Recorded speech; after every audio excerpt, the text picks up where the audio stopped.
पन्हाळा तालुक्यातील आपटी नेबापूर इथल्या गट नंबर 212 मधून नकाशाला आपटी नेबापूर ते बोरपाडळेपर्यंत 2 किलोमीटरचा शेत पाणंद रस्ता दिसत होता. 5 वर्षांपासून हा शेत पाणंद रस्ता खुला व्हावा यासाठी इथले शेतकरी तहसील कार्यालयात प्रयत्न करत होते. शेतकऱ्यांच्या मागणीनुसार शेतामध्ये ये जा करण्यासाठी हा रस्ता खुला करण्याचे आदेश तहसीलदार कार्यालयाकडून मे 2026 मध्ये देण्यात आले होते. त्यानुसार हा रस्ता खुला करून शेतकऱ्यांनी स्वनिधीतून रस्त्यावर मुर्मीकरण केलं होतं. त्यानंतर या शेतगटातील शेतकरी बाळाबाई मोरे, रामा मोरे, दत्ता कदम यांनी हा रस्ता अडवला आणि या मार्गावरील सर्व वाहतूक बंद केली. त्यामुळे इथल्या शेतकऱ्यांनी एकत्र येत तहसीलदारांच्या आदेशाचं उल्लंघन करून रस्ता अडवणाऱ्या संबंधित व्यक्तीवर कायदेशीर कारवाई करावी आणि अडवलेला रस्ता कायमस्वरूपी खुला करून मिळावा अशी मागणी केली.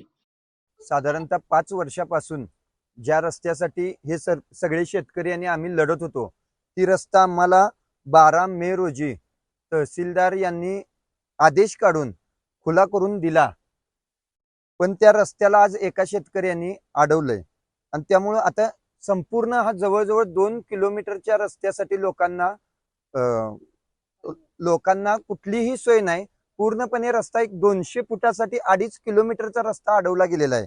तरी प्रशासनानं इथून मागे चांगल्या प्रकारे सहकार्य करून रस्ता जसा खुला करून दिला तसाच आता अडवलेला रस्ता का अडवला याच्याविषयी जाब विचारून लवकरात लवकर सुरू करून देण्याची मागणी आम्ही करत आहे. पाणंद रस्ता अडवणारे शेतकरी रामा मोरे यांच्याशीही संपर्क साधला असता त्यांनी या गटातील नकाशामध्ये कोणत्याही प्रकारच्या रस्त्याच्या नोंदी नसून या गटामधून यापूर्वीच एक रस्ता गेला असल्यामुळं हा रस्ता अडवला असल्याचं सांगितलं.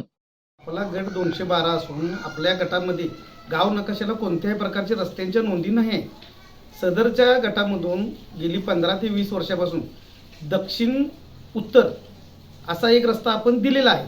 तो संबंधित रस्ता दोन्ही गावच्या शेतकऱ्यांना वापरासाठी योग्य आहे. असा असताना आपल्या गटातून आणखीन एक रस्ता करू नये. संबंधित रस्त्यासाठीची जी काही मागणी आहे ती काही धनदंडगी लोकांना विकलेल्या जमिनींसाठी सोय करायचं चालू आहे त्यांचं. आमचं जे काही मत आहे ते प्रशासनाच्या अंडर चौकशीमध्ये प्रकरण चालू आहे. असं असताना कोणत्याही प्रकारचं तिथं कामकाज होऊ नये आणि पर्यायी रस्ता आपण 2 सुचवलेला आहे त्याच्यावरती प्रशासनानं लक्ष केंद्रित करून तिकडून पर्यायी रस्ता तयार करून घ्यावा.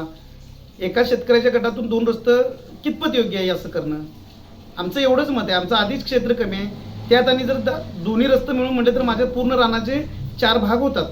या पाणंद रस्त्याच्या वादासंदर्भात विभागीय कार्यालयात युक्तिवाद सुरू असल्याचं शेतकरी रामा मोरे यांनी सांगितलंय.